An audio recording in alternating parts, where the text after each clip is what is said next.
Hello to this new and another lesson of frequent English. Today we will cover an interesting topic.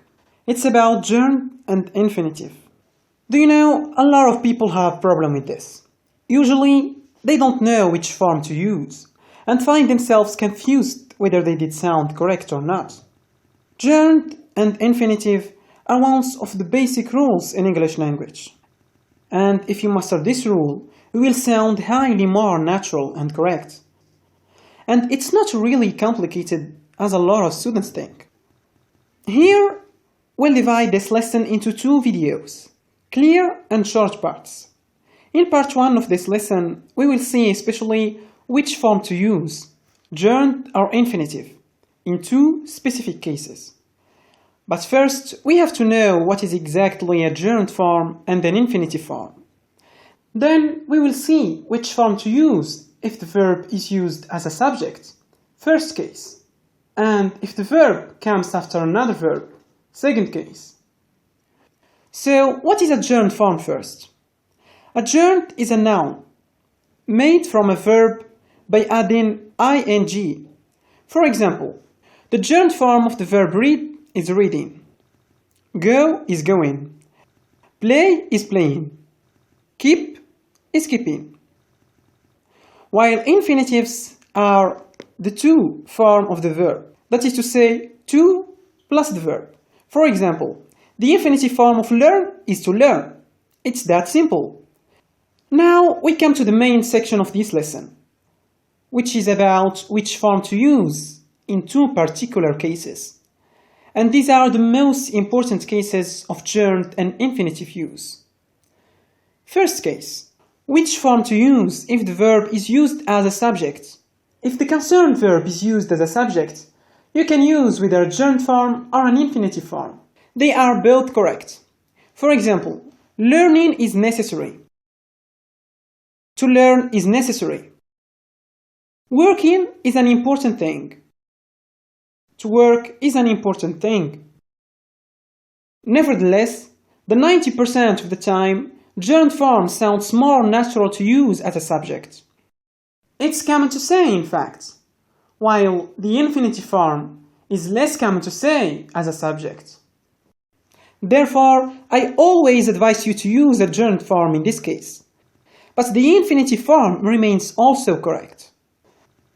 Second case. Which form to use if the verb comes after another verb? Now, if the concerned verb comes after another one, gerunds and infinitives are not normally interchangeable. That is to say, you usually have to use one correct form, while the other form is incorrect. Let's see some examples. He wants to learn English language. Here, for instance, the verb to want requires an infinitive form.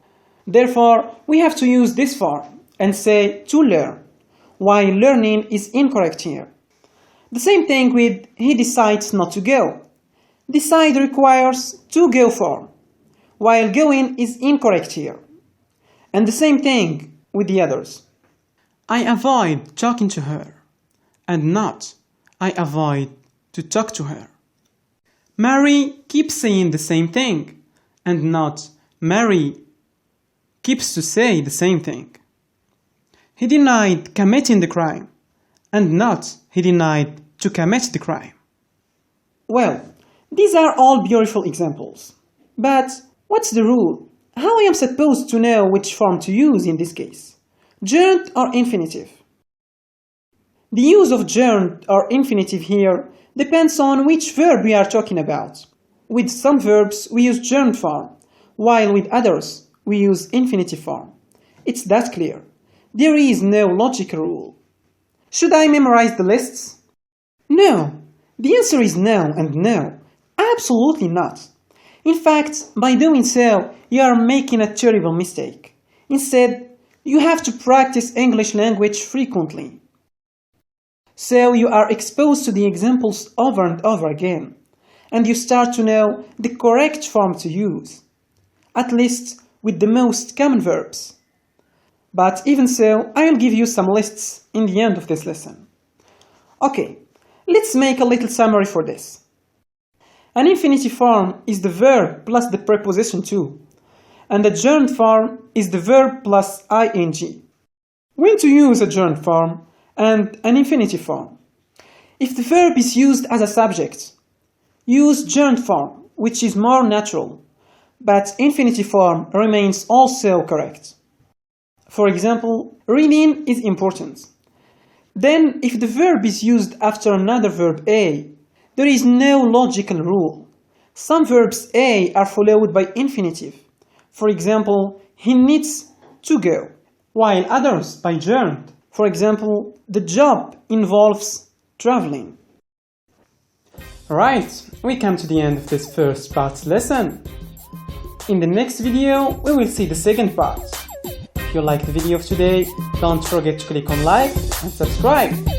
And as usual, have a beautiful day. Good luck!